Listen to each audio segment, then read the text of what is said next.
talks about. 22 years old, from Seattle, Washington. My name is Keenan Adams Kennard. I am currently 23 years old.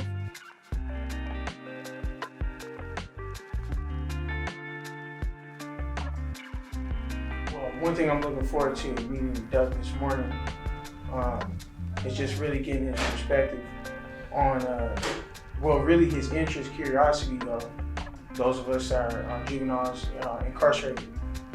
I guess respect for the, situation or whatever, that he's able to just provide as much guidance as he can as possible. Maybe give me an idea or two. I'm excited to give him some feedback on just what it feels like being incarcerated and how our knowledge or any tips or ideas we may have can be implemented in the community through his resources and any programs. I'm thankful to be able to try to gain some traction on these very important issues.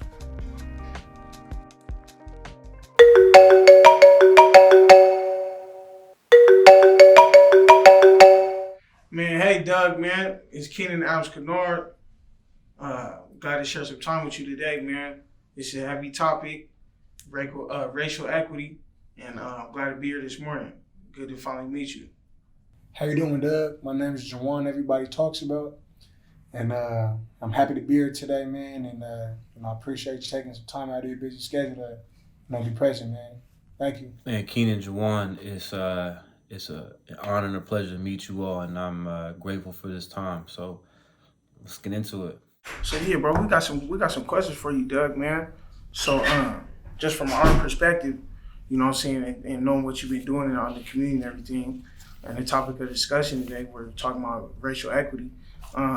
As far as juveniles is concerned, adverse youth, do you believe there's any alternatives to juvenile incarceration? I mean, I do. I think that I'm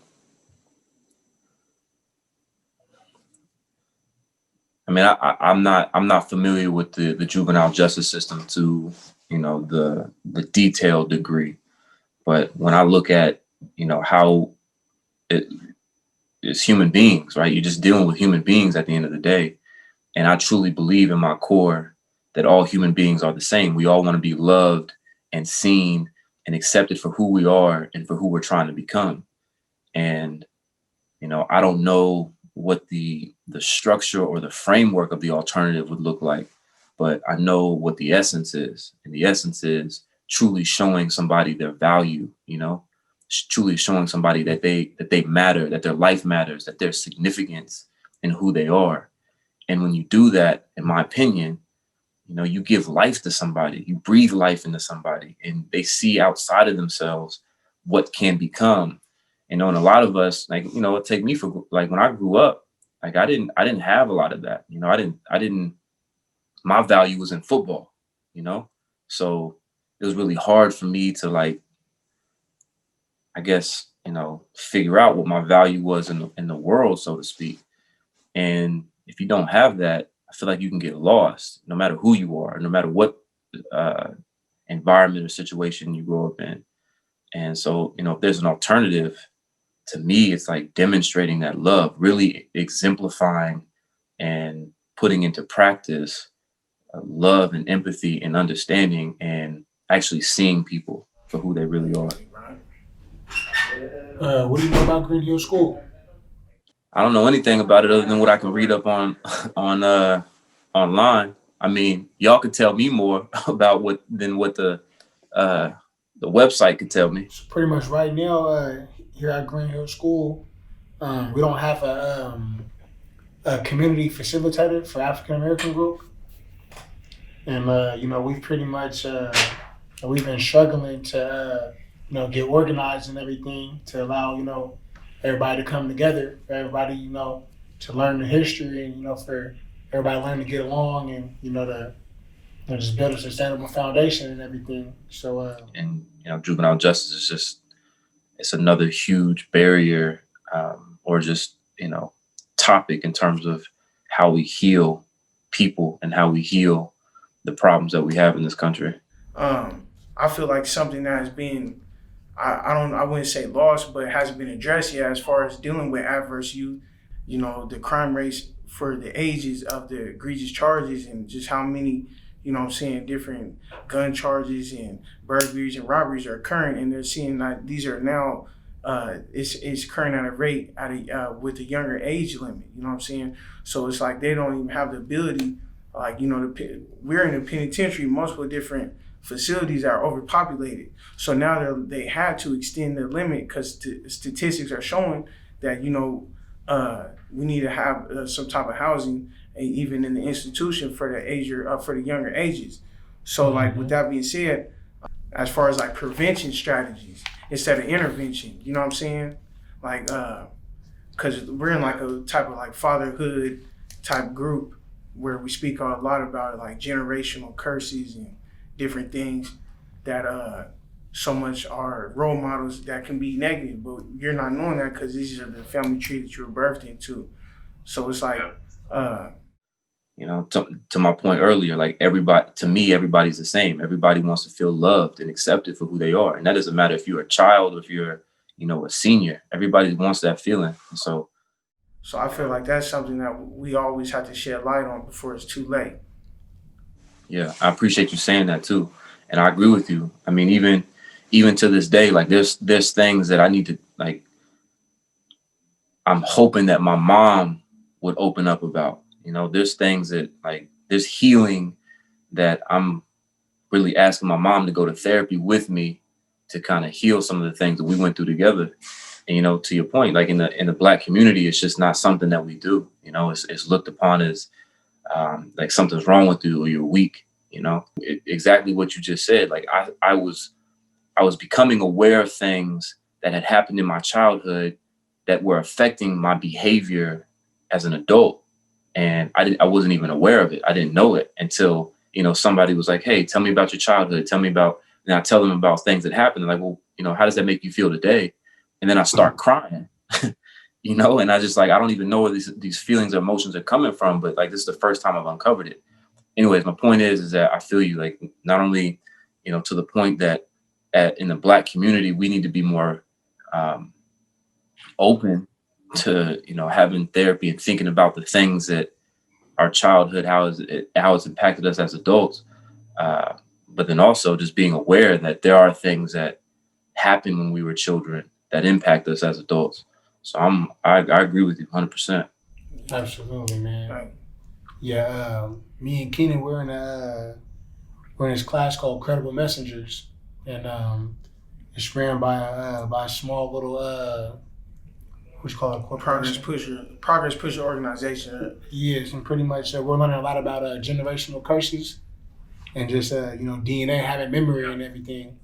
So we're just you know, every week we meet and we're just learning about, you know, generational trauma and just how you know, what happens, you know, down the line, you know, sticks with you, you know, if you don't, and especially if you don't address it and everything, you know. So, you know, the suffering and silence and everything as far as mental health goes is a problem that definitely needs to be addressed.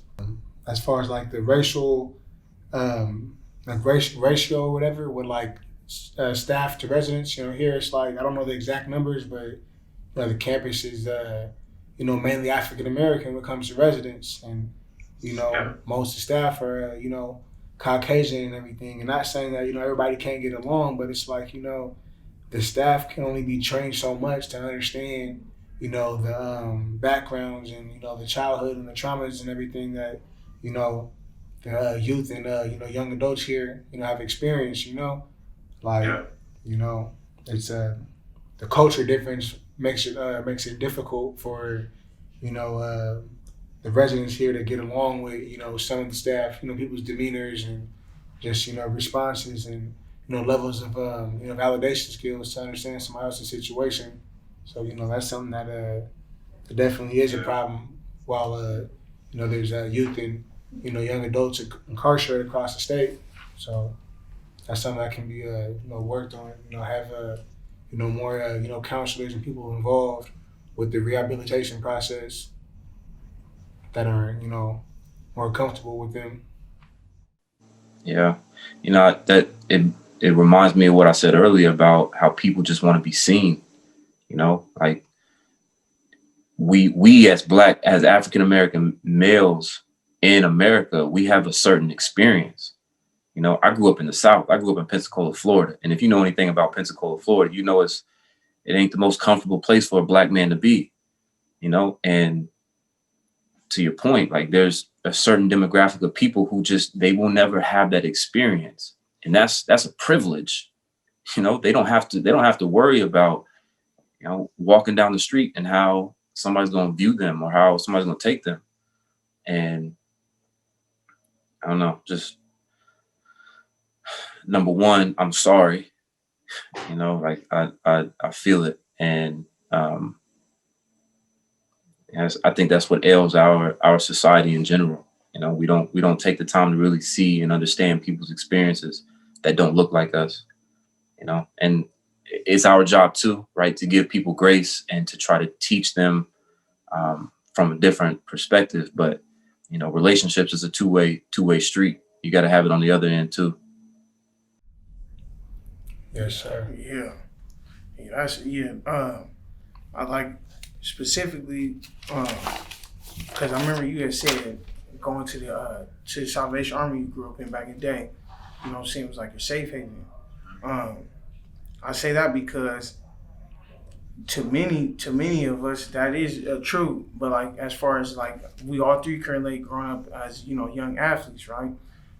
When can you say was the age that you got down packed what being a student athlete is? And I say this because a lot of us, like for me and Juwan, we could excel at the D1 level, collegially, but our actions on the negative side of the spectrum land us here. So it's like, what age do you feel when you see like even a youth? Because a lot of black youth, most of our positive role models are athletes, entertainers.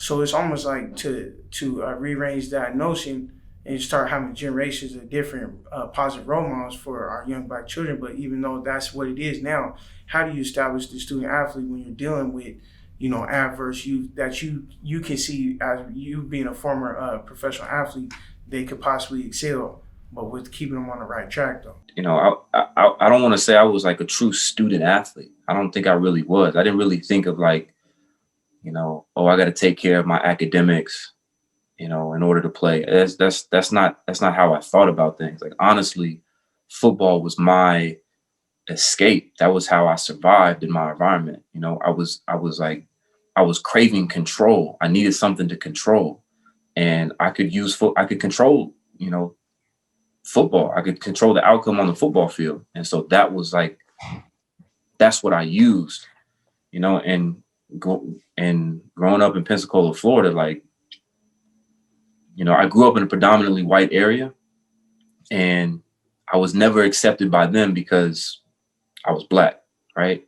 But then I went and played football and sports at the back end of the Salvation Army, where it was predominantly black, but I wasn't accepted by them fully because I lived in a white neighborhood, And the only reason why I didn't choose to live there. The only reason why I lived there is because that was halfway between my dad's mom and my mom's house, right? So that's where I grew up. And so dealing with the racism from, a group that didn't accept me because I was black, but then also dealing with, I guess, the classism from my own ethnicity and not being accepted by them. Like I didn't have, I felt like I wasn't accepted. I didn't have a safe place, to like call my people. And so, the only way that I gained respect was through sports. And so, I use sports and also academics, like, growing up in a all white high school, like they expected me to be a certain way. I'm going to do this differently. I'm going to show you that you're going to have to respect me on the football field and in the classroom. So it was really just like me using my anger and kind of like, the sense of that I can control this for my safety. That's how it, that's how it happened. Even going to college, I didn't take advantage of college. I didn't take advantage of it as much as I should have, right? I look back on it now, wishing I would have took my classes and my education more seriously. But I think along the way, though, I had a lot of people in my life that kind of, when I was, trying to figure it out, they would always point me in the right direction. That's not to say that I made all the right decisions, but at the very least, I had some guardrails up to point me in the right direction. And a lot of that came from that community center. And that's why I'm so passionate about building it. Yeah. What what exactly inspired you to pursue juvenile justice reform? Like, what was the exact calling? Honestly, it wasn't anything about specifically juvenile justice. It was just about justice in general. Ironically, we're in Black History Month, but we don't really, as Americans, we don't really talk about the real history. And I think it's just too hard for America to actually face, the truth about how this nation came to be. And those same systems, those same ideals, obviously we've seen it over the past 4 years. They still perpetuate in every system that we touch. And, whether it's the juvenile justice system or the education system or the financial system, all of those systems are tainted to some degree. And I have a hard time focusing on just one problem at a time. This goes back to what I said earlier. I think to some degree, all humans are the same. And if I'm attacking one problem, the core problem is the same for all the other symptoms. Like you had briefly touched on that. We all know now, just going through the public school system in the United States, we get a lot of watered down information. So, two topics being just our ancestral history, and as well as financial literacy. Would you say, do you have any programs that offer that, or would you be willing to implement programs that offer financial literacy even for adolescents? Because everybody was a kid once upon a time. It's where we wanted to be grown, not knowing what comes with that as far as responsibilities when it comes to economics. Because I don't know, I never took an interest in math, but now I do. You know what I'm saying? So these are like certain things I feel that might help children, might get more interested in education, since everybody thinks they want money, Yep. No, I agree with you wholeheartedly. When I was talking about prevention strategies over intervention, like, how do you guys plan to deal with youth, like you were speaking about a homelessness group that would not necessarily send them to foster care? Like, do you guys have programs centered around that as well? Because, as we know, that's a big thing in, our communities and stuff. And, statistics show not at all times, the child services, their organization and different, programs that they have hasn't been so much as beneficial to adverse youth. So how would you deal with youth that's coming through your the Family First Center, dealing with those type of issues? There's a lot of things I wish I could control, I wish I could change, and I'm actively working towards doing those things and trying to change systems that I don't agree with. But at the same time, there's just, the systems are so big. And so what I can do in the meantime is provide services and resources in our facility that are aligned with my values and my beliefs, in terms of really seeing people for who they are, the individuals that they are, loving them for just being human beings, and then starting from there. I don't really control that part of the system, but to your point, when whoever walks in through those doors at the community center, they will be seen and recognized. And if it's a youth going through adverse situations, we will respond accordingly, and not in the sense of like, we're going to give them or tell them what to do based on what we think they should do, but no, really asking questions about what they want. And I think from there, if we start to build a relationship and really demonstrate what love is, regardless of where they go or what situation they're in, they have something to hold on to, and they have something authentic to believe in. I guess the answer is not good enough for me. I wish I had more power and more leverage to change those systems and make it better and make it what I believe it should be, but that's just not the case right now. And so I'm trying to do what I can with what I have. Man, look, man, they had this funny question, right, man? We both laughed when we got it. So I don't know, just from my perspective, I feel it would be a good thing if each one of us shared our answer, but the question was, so I think, you know, me and Jawan can show you our answer, and you could probably think, you know what I'm saying, what type of answer you would have. But they gave us a question. It said, if you have a magic wand, what would you change about the justice system? Now, we all know this is a very, you know what I'm saying, that's really a broad question, you know what I'm saying? So, but like for me, I said if I had a magic wand, one thing I would change about the justice system is that all employees from administration to counselor should have some type of formal education or training in social work, mental health diagnosis, adolescent brain development, and some type of studying on different ancestral backgrounds, you know, Asian backgrounds, Latino culture, African culture.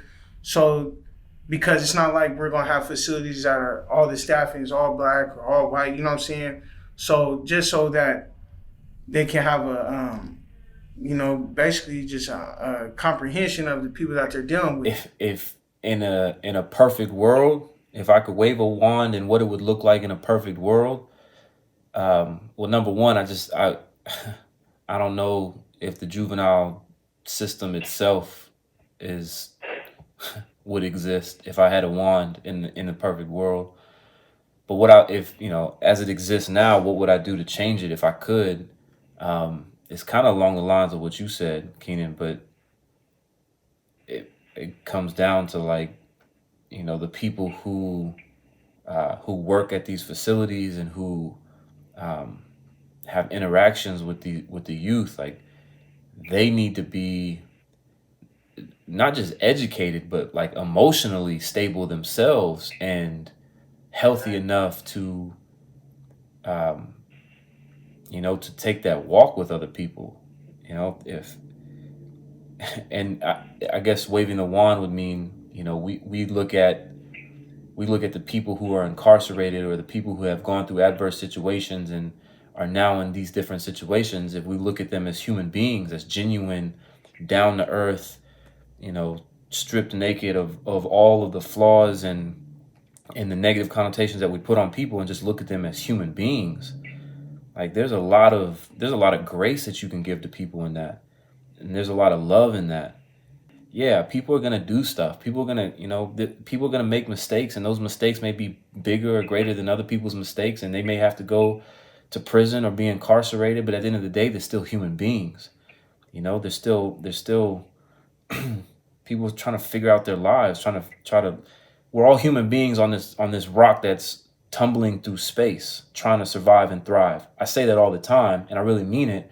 And if we keep that bigger picture, and if we could actually approach our fellow humans with that perspective, you know, maybe there's some compassion that we're missing out on, and that could maybe change the lives of, you know, not only people who are incarcerated, but also the people who have yet to be incarcerated. And maybe we could stop the cycle, you know. But that's, Absolutely. to your point, it's a very difficult question to answer. Yeah, that's the biggest thing, because I know, at least from you know what I'm saying, being locked up so long, when you deal with staff in here, you know what I'm saying, this is part of their life, you know what I mean? So any job. So yeah, you're really intertwined into their daily livelihood, and they are in ours. So like you said, embracing the humanity aspect, bro, you wanted to share your answer? You know, if you had a magic wand, what would you change? One thing you change about the system? So pretty much, if I had a magic wand, something I would want to change about the system is definitely have you know, programs and resources in place that, you know, can prevent the crime in the first place.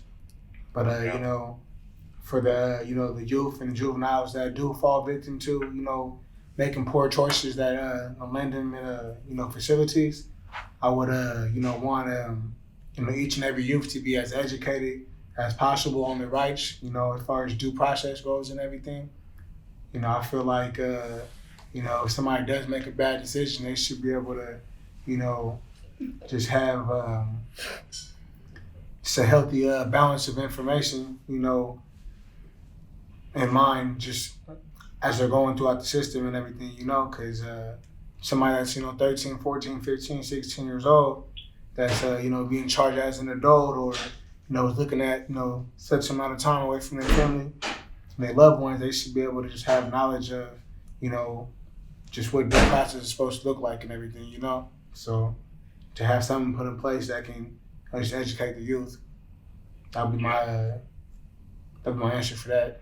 Because I don't want to make this so much as a black thing or a white thing, right? Because we're dealing, like we said, in the area that you're building a community center, it's also there's multiple ethnicities because one of the programs that you're implementing is teaching English to these different cultures, right? So I say that because now you're dealing with different cultures. That it's not the same experience as growing up a black man in America. So right. Besides just embracing yourself to them, but how are you able to connect with different cultures in the aspect to seek the same type of equality that you would for yourself or for your children? You know what I'm saying? As a father, my children, they're young, so they don't. My daughter, she barely speaks English now. She's just speaking gibberish, but the one language that I really feel is universal is love. And again, I know I keep saying it, but I truly and genuinely believe that, and it's not just about the words you say, it's about your disposition. It's about your body language, your mannerisms. Are you looking the person in the eye? Are you really present with them when they're speaking? Are you engaged with them, asking questions to get to know them? Are you really seeing them for the human being that they are? And regardless of the language, the language barrier, the dialect, I think the language of love, that's universal. And so whether somebody speaks English or not, or understands my culture or not, when they come into the facility and I'm present with them, and they can feel my energy and they see me trying to connect eye to eye with them and actually be curious about who they are and what they're looking for and what they need, that to me, you don't need language for that, and y'all know, you know when you can look at somebody or when you can tell in their body language and their mannerisms if this is somebody you can trust or at least try to attempt to trust, or somebody that you feel like you can get a vibe with. Like, you don't necessarily have to have somebody speak to know that. And as somebody who is trying to be an advocate for change in the right direction, and the previous question about waving the wand, like there's so many things that need to be changed and so many things that are just broken with the system. And so I don't want to go in that direction, but just as from human to human, as I'm like navigating the political world and just these systems, what would you tell me as a person that's on this side of it trying to make change? What do I need to know in order to have that impact that I'm looking for? That's a good question, man. I would definitely say, I would encourage you to just to have all your ducks in a row and just do your research and everything, and knowing that not everything is green, on the inside of this fence and everything is definitely a good start, but just gathering your research and learning exactly what is going on within the system, both on as far as human rights violations, and then on a bigger scale when it comes to just rehabilitation and everything. So just learning everything and getting familiar with all the information would definitely be my recommendation. I appreciate that. Well, one thing's for sure is this place is just as political as our capital. You know what I'm saying? So, like you said, it's a whole nother system, right? But as for me, advice to you, I'm just feel like the biggest thing is just being like we've been sharing a lot of raw, uncut dialogue. So at the end of the day, I feel that we don't have the type of services, at least besides reentry, for the guys that have shorter time. Like I said, I got a couple decades behind my name, right?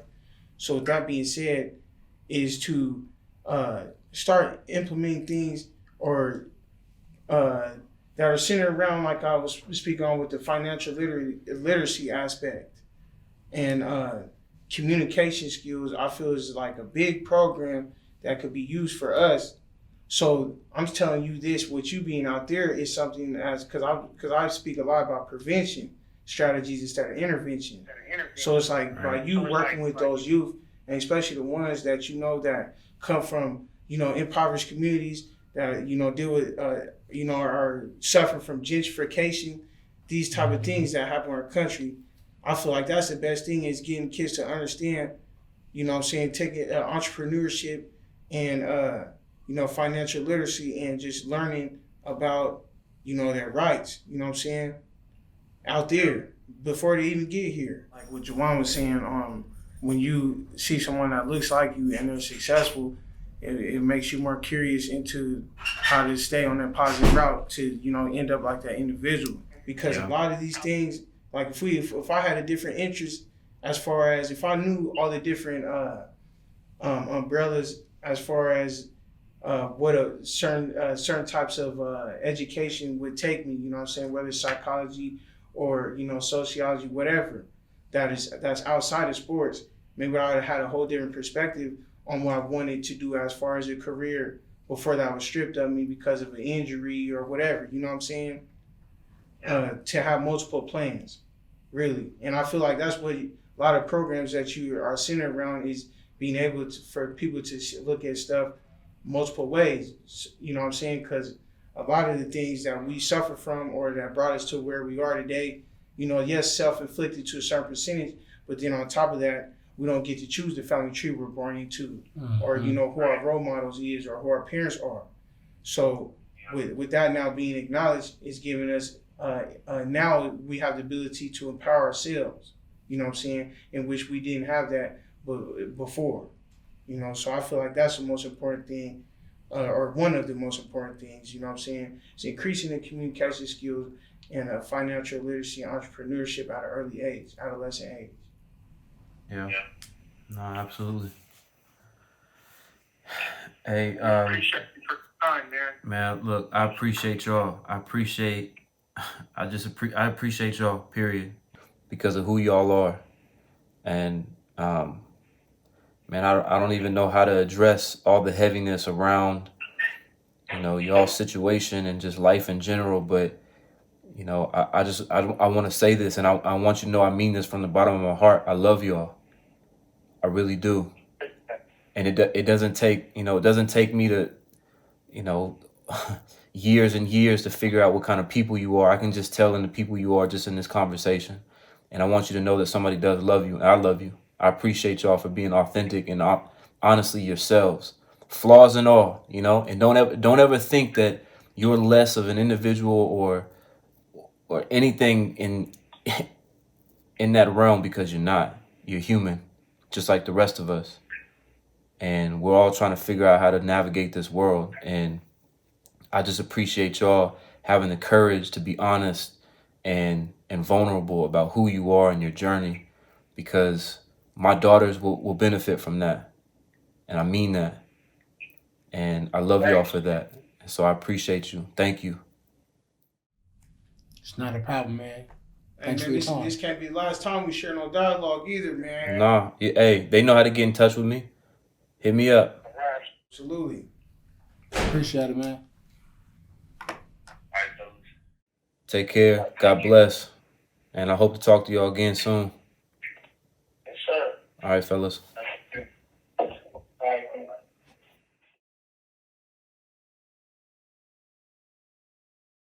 Man, I feel like it was a smooth conversation. He came from a real, genuine type place, I can tell that his intentions were, were caring, and that he wanted to learn and get educated on everything. So One thing that stuck with me in my conversation with Doug is just how raw and authentic he is in sharing dialogue and not sugarcoating. I just hope that Doug learned just a glimpse of something positive from us that he may not have known already, that is realistic to implement in some of his programs. Absolutely, I appreciate, Doug for his time, and, I know there's 1,000 other things he could be doing, so, it was appreciated, and, hopefully we can, pick back up from, where we left off conversation-wise and try to put a couple things together. I appreciate you for your time today, Doug. I hope that me and Jawan's dialogue and some of the answers that we gave you may be implemented in the community in a positive fashion and be beneficial for the youth.